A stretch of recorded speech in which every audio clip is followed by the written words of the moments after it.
repairing decades of damage. That has been the mission of Sudan's transitional government since mass demonstrations toppled the country's longtime leader last year. Under the 30-year reign of Omar al-Bashir, Sudan engaged in bloody conflicts, became isolated from the outside world, saw its economy collapse, and allowed poverty among its people to soar. But on Monday, in a major step forward for the country, U.S. President Donald Trump tweeted that Sudan could be removed from the state sponsors of terrorism list. It must still be approved by Congress, but the deal reportedly involves Sudan paying $335 million to the victims of al-Qaeda attacks on U.S. embassies in Kenya and Tanzania in 1998. This is a very important step that Sudan has been waiting for a long time. It has negatively affected Sudan and has impacted our income. It has also exhausted the citizens, government, and institutions. Sudan was first placed on the list in 1993 over Bashir's alleged support of terror groups in East Africa. Washington lifted direct sanctions in 2018, but Khartoum's continued presence on the terror list has prevented its access to international investment as well as aid from institutions like the IMF and World Bank. The new government hopes that will now change. This decision qualifies Sudan to get relief from debt.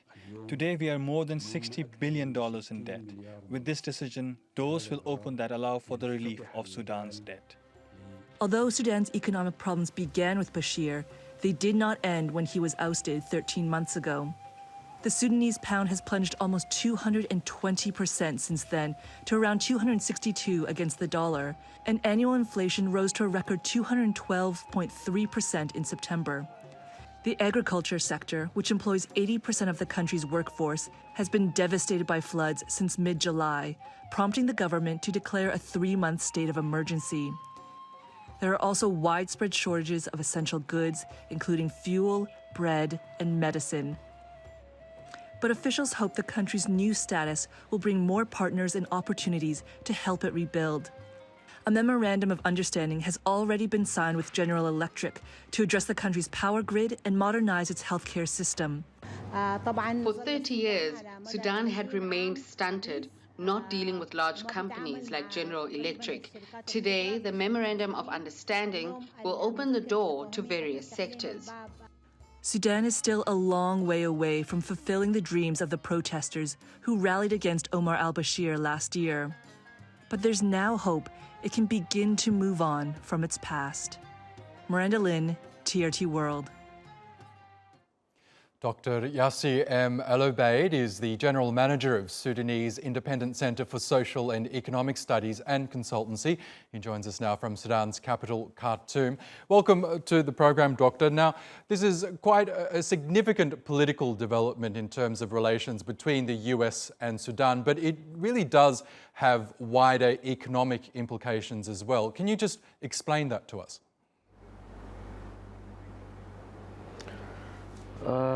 Thank you very much. Sudan, I think so, has a long problem relation between Sudan and USA since its action is being imposed in Sudan in 1993 and because of the SSST. And it's been imposed the American imposed the economic sanction in 1997, and after Nivasha 2005, maybe things has been a little bit better with Sudan and USA. And after secession of Southern Sudan, the last regime expected that Sudan to be lifted from the sanctions and the SSST and the state sponsoring of tourism.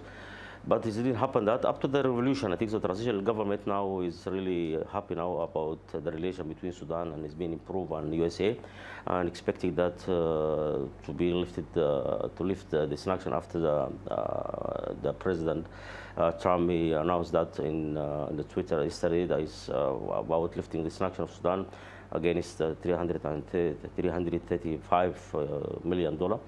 That is also putting Sudan also is maybe for the next step for lifting the debit from Sudan also, that which is $64 billion US. that which is being expected maybe any time because of Paris Club. Most of the countries now maybe they're ready, especially the UAE, especially the European Union countries and the rest of the Asian countries, and also expecting that the IMF and International Bank to lift also to remove the debt from Sudan. That expected that maybe any time soon after the lifting the sanction completely from Sudan. Yes. Now, as we know, now after Trump.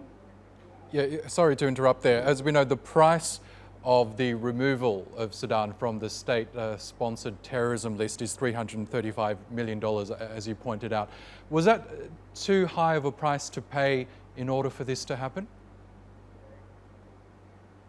It's really too high money at this time. Sudan economy has so much problem, has so much structural problem in the economy, has so much problem in the hard currency because the pound is collapsing so much and is losing almost more than 335% within 2-3 months, which is putting that so heavy load to the economy of Sudan. 335 million, which is too high, which Sudan is paid 70 million last month also regarding the bombing of Dar es Salaam and Nairobi, and because of coal issue, that which is putting Sudan is really in a big problem. To pay that money, because Sudan now has a problem of the needs of Sudan now in the economy has so much problem in the budget, so has so much deficit. It's about 5 to 6 billion US dollar the deficit in the budget, and have so much problem how to import the wheat and the fuel and whatever. Yes. So that one is going to also to put Sudan, but again is that expecting that lifting the sanction, because the sanction is putting so much load to the economy, putting so much load to the community there, because the people now they so suffer from the sanction, especially the sector of health sector and the education sector and the economic sector, because also Sudan has been also banned from the technologies, all the technology, especially even White Nile sugar factories has probably been stopped from a long time. This is one of the biggest factories in Africa because of the software between Sudan and America. Alobaid, I'm afraid we will have to leave it there, but thank you again for joining us on the program.